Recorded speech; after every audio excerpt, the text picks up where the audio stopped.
Bonjour et bienvenue sur la chaîne de Saban Live pour mes lectures du mois d'avril. Alors, ce mois-ci, je ne vous parlerai pas que de coups de cœur, je vous parlerai de tous les livres que j'ai pu lire et sur lesquels j'ai vraiment pris du plaisir. Alors, certains, il manque un petit quelque chose pour que ce soit un vrai coup de cœur. D'autres vont rester en moi à tout jamais, tellement ils m'ont marqué. Et nous allons commencer tout de suite par le Sophie Loubière, Obsolète, chez Belfond Noir. Alors ce livre, c'est Olivia de Lamberterie qui en a parlé, elle fait des chroniques littéraires. Elle avait un peu aiguisé ma curiosité. Voilà, et je me suis dit, il faut que j'aille voir. Et malgré les 525 pages, parce que c'est quand même un énorme pavé, je ne me suis pas ennuyée une seconde. J'ai été tenue en haleine tout le long. Et même parfois, tellement il était bouleversant, j'avais besoin de faire une pause et d'être rassurée par mon entourage, par ma famille, être sûre que la société dans laquelle on vit ne nous amènerait pas à ça. Je vous explique.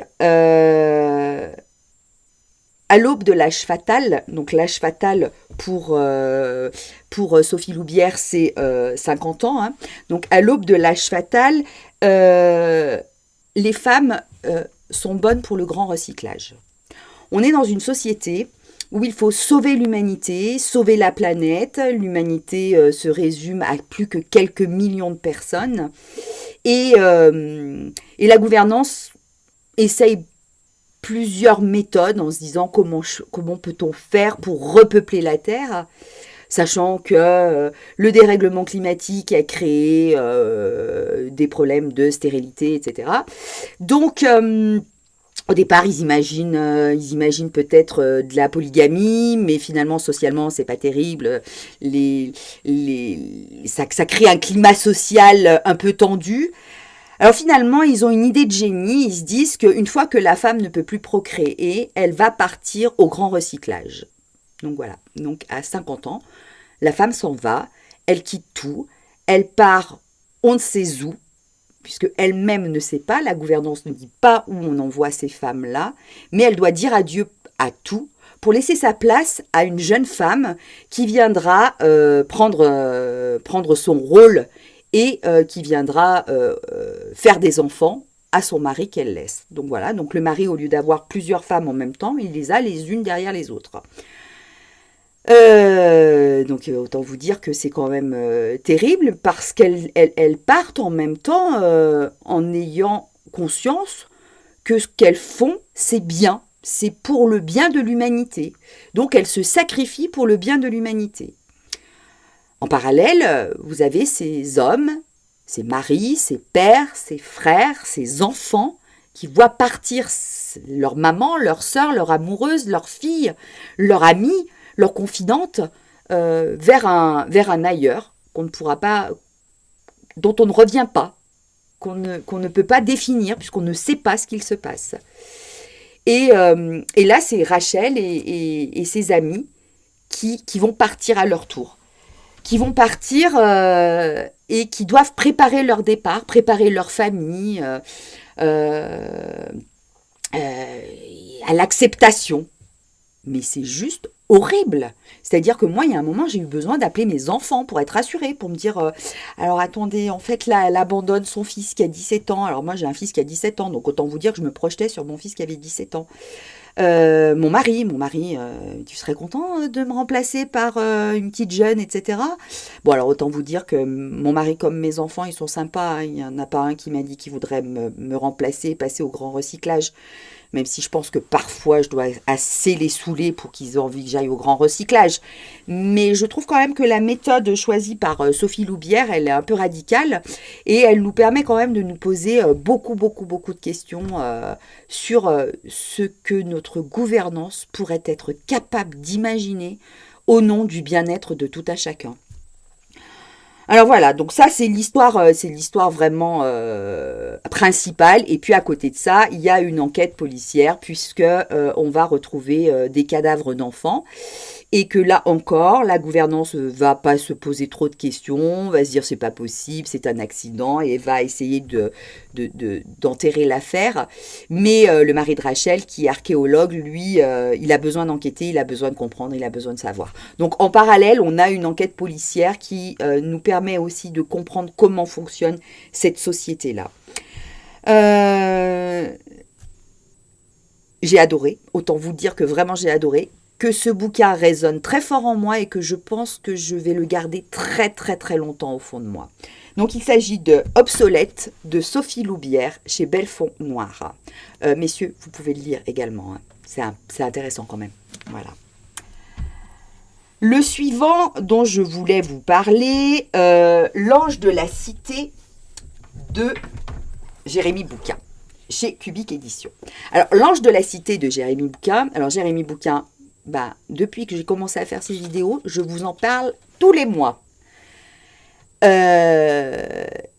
Du coup, même ma guirlande en tombe, quoi. C'est quand même incroyable. Jérémy Bouquin, j'adore sa plume. Je trouve qu'il est...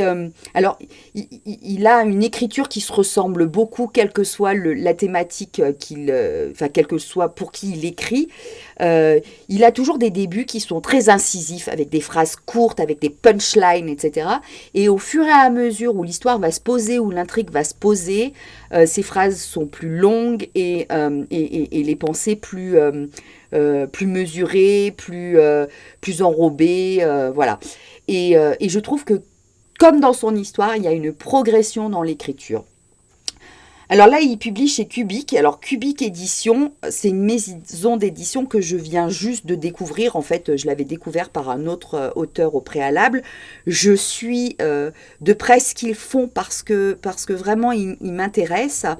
Et moi, je vous invite vraiment à aller voir leurs publications. Je vous mettrai un lien dans la description de la vidéo pour aller découvrir Cubic Édition. Alors, ici, c'est l'histoire de Philippe. Philippe, il est maire d'une ville moyenne, il est marié avec Isabelle qui est son aînée de plusieurs années. Ensemble, ils ont une fille, Laura, qui a 14 ans. Philippe est en train de travailler pour sa réélection. Donc là, vraiment, il fait campagne.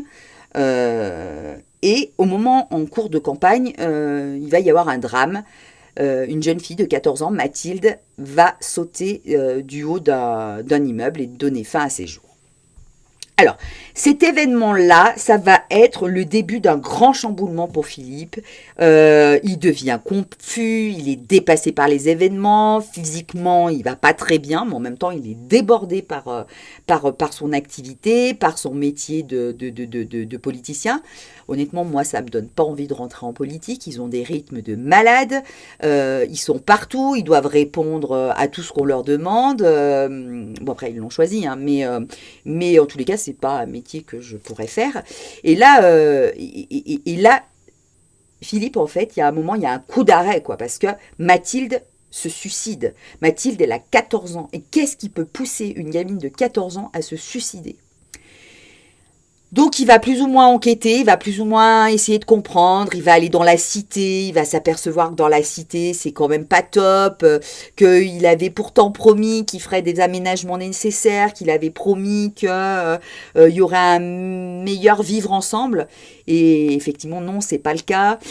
En même temps, Philippe, il magouille un petit peu avec 2-3 lascars, mais il magouille aussi avec des grands patrons, enfin bon... Il n'est pas très net, il n'est pas très droit dans ses bottes, etc. En parallèle, Philippe, il a sa maman qui est à l'EHPAD, qui perd la tête, il prend pas le temps d'aller la voir, il délaisse un peu sa maman, il a des problèmes avec sa fille, bon, sa femme a l'air d'être très proche de lui, mais il n'est pas très souvent là, quoi. Et puis un jour qu'il va finalement voir sa maman à l'EHPAD, celle-ci qui est atteinte d'Alzheimer, va lui faire une révélation sur sa naissance. Il serait peut-être pas son fils, elle l'aurait peut-être adopté, alors il sait pas, un faux, un tox, etc. Donc il va aussi enquêter. Et de fil en aiguille, il va arriver sur l'inconcevable, l'inimaginable. Et je vous laisserai lire ce livre pour voir jusqu'où cette enquête va le mener, jusqu'où cette vie de politicien et cette vie d'homme vont être compliquées et comment Philippe va faire pour s'en sortir, encore, comment on va faire pour survivre à tout ça. Voilà. L'Ange de la Cité, Jérémy Bouquin, encore un bijou. Merci Jérémy. Ensuite, un autre livre chez une autre maison d'édition que j'aime, mais vraiment du fond de mon cœur. Donc vous avez tous deviné que je parle des éditions du Caïman. Et là, je vais vous parler de Merci la Résistance aux éditions du Caïman. C'est une collection Noire Nouvelle qui est menée par Patrick Amand. Alors, cette collection Noire Nouvelle, ça fait plusieurs années qu'elle existe. J'y tiens beaucoup à cette collection parce que j'apprends toujours. Mes manuels d'histoire et mes cours d'histoire n'ont pas suffi à me nourrir, je crois, voire même m'ont peut-être parfois appris des choses pas complètement justes, ou en tous les cas, pas mal de sujets ont été éludés. Moi, grâce à cette collection-là, j'ai appris beaucoup de choses sur la guerre d'Algérie, grâce à un livre qui s'appelait Au-delà des colères muettes, enfin c'était un recueil de nouvelles, donc sur la colonisation et la décolonisation. J'ai appris beaucoup de choses sur mai 68 grâce au recueil sur les nouvelles de mai 68,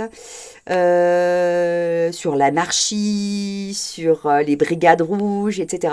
En fait, régulièrement, il publie un recueil où plusieurs auteurs, plusieurs illustrateurs, plusieurs autrices, plusieurs illustratrices se regroupent autour d'une thématique et nous racontent l'histoire à travers des témoignages, des souvenirs, de la fiction pure, à travers des images de propagande, des images fictives également.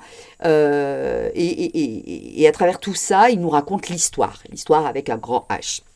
Donc là, Merci la Résistance, bien évidemment, comme son nom l'indique, eh bien, c'est sur la résistance lors de la Deuxième Guerre mondiale. Alors pourquoi cette thématique? Parce que nous sommes quand même à l'aube du 80e anniversaire de la libération de Paris. Puisque Paris a été libéré le 25 août 1944. Alors, je ne vais pas vous parler des nouvelles. Je ne vais pas en choisir une parmi plusieurs. Je ne vais pas vous parler des illustrations. Moi, je vous invite vraiment à vous procurer cet ouvrage, à le garder en livre de chevet à côté de vous, à le déguster au fil des semaines et des mois. Je vous partagerai les nouvelles qui m'ont le plus ému ou les auteurs dont j'ai envie de vous parler. Je vous les partagerai. Je ferai des lectures que je partagerai dans les mois qui viennent. En attendant, j'avais à cœur quand même de parler vraiment de cette collection Noire Nouvelle chez Caïman, tenue d'une main de maître par Patrick Amand. Je vous parlerai des éditions du Caïman encore le mois prochain, et puis le mois d'après, et puis certainement encore le mois d'après, parce que ils publient pas mal cette année, et j'ai décidé que je ne parlerai que d'un livre par mois, et je ne lirai qu'un Caïman par mois. Donc, certains auteurs vont devoir prendre leur mal en patience.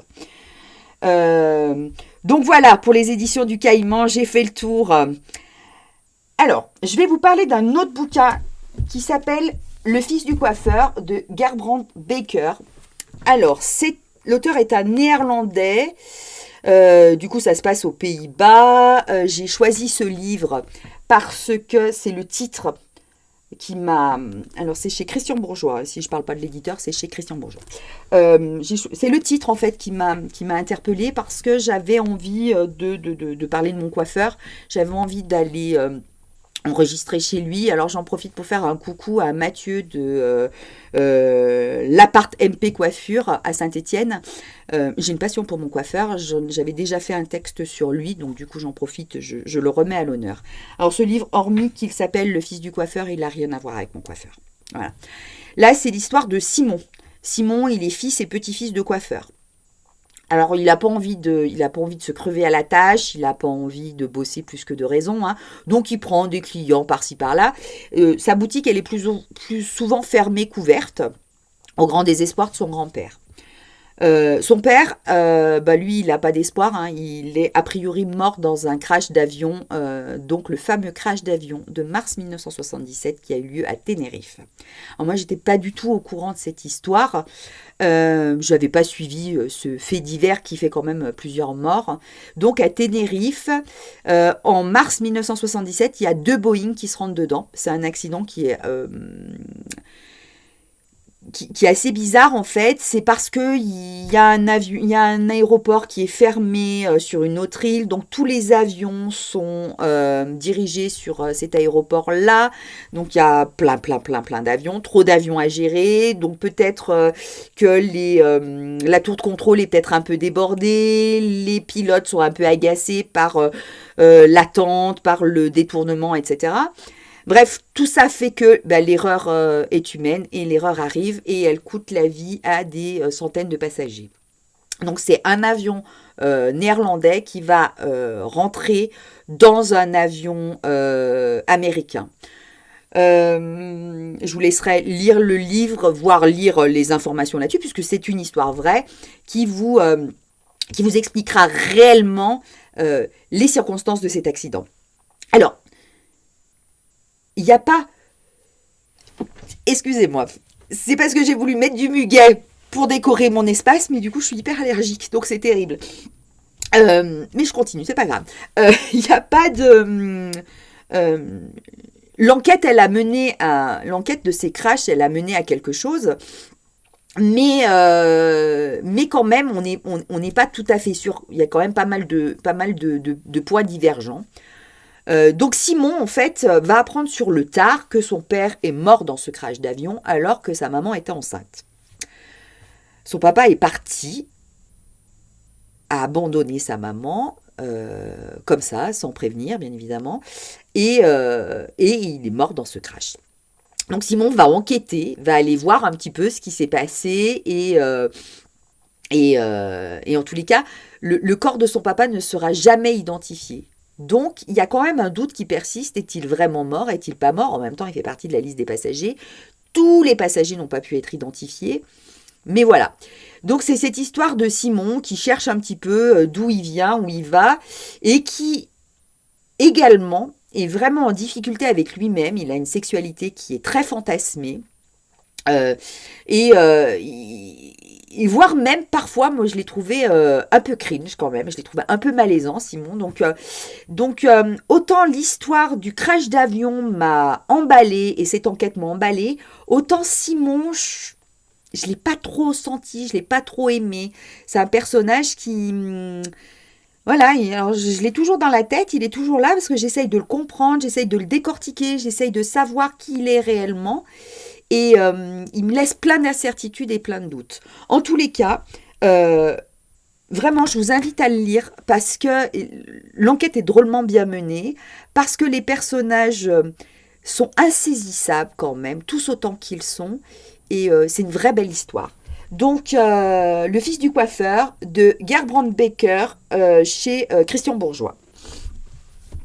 Ensuite, alors, je voulais vous parler d'une maison d'édition qui s'appelle Force G Édition. Alors là, ça va être très rapide. Force G Édition, c'est une c'est une maison d'édition associative stéphanoise. Ça fait très longtemps que j'aurais dû vous en parler parce que ce livre m'a été offert par l'auteur qui s'appelle Éric Champier, qui est l'auteur donc Les tombeaux électriques, c'est une nouvelle. Et il m'a offert ce livre à l'occasion de la fête du livre en octobre. Je l'ai recroisé pour le Salon des éditeurs en avril. Il m'a demandé ce que j'en avais pensé et honte sur moi. Je ne l'avais pas lu. Alors autant vous dire que je me suis empressée de le lire et que c'est bien dommage que je ne l'ai pas lu avant.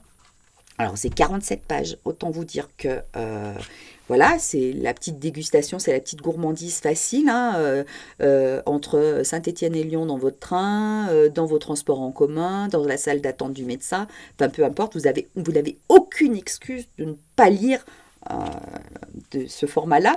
Ça me fait penser aux petites poches de Thierry Magnier une collection qu'il avait fait pour les enfants. Il appelait ça les petites poches parce que ça rentrait dans la poche d'un jean. Là, ça rentre dans un sac en bandoulière, dans votre banane que vous portez comme ça, là, hop, hop, hop, ou dans votre petit sac, etc. Quand vous allez à un concert ou en balade. En fait, ça rentre de partout. Et alors là, c'est de la SF. C'est très surprenant, moi ça m'a énormément déstabilisée comme histoire. Quelque part, j'ai eu l'impression d'être un peu balancée dans l'univers de Philippe Cadic. Pour ceux qui ne connaissent pas Philippe Cadic, je vous inviterai à aller voir ce qu'il a fait et ce qu'il a écrit.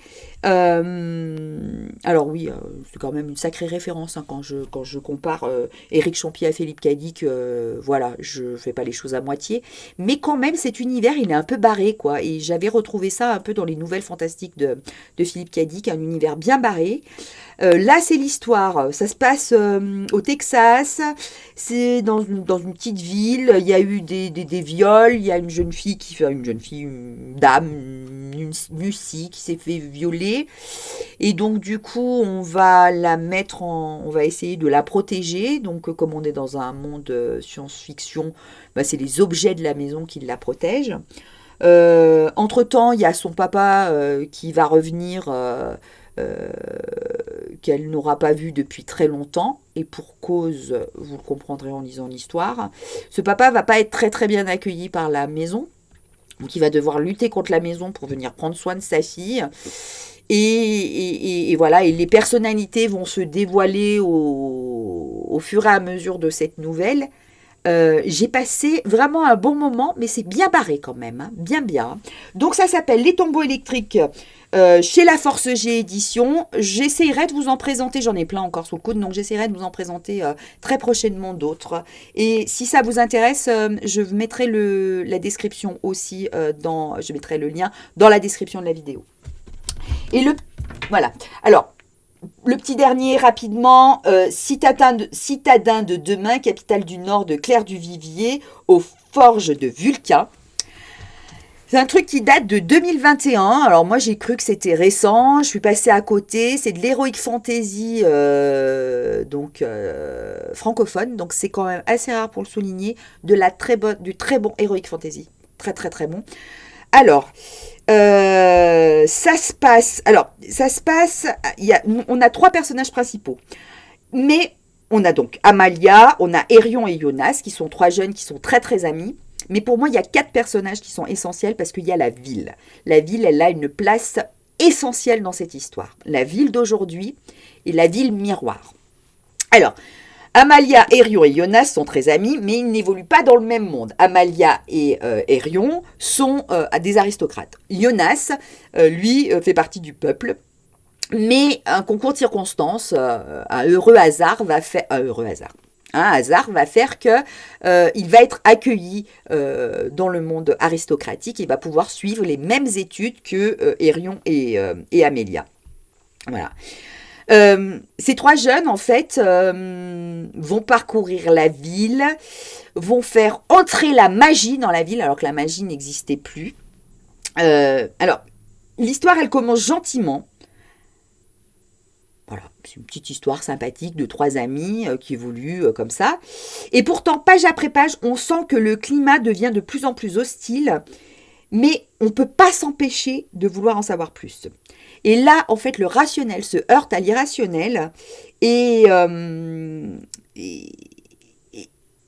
du coup, c'est bouleversant. En fait, c'est bouleversant, c'est intriguant. C'est intriguant.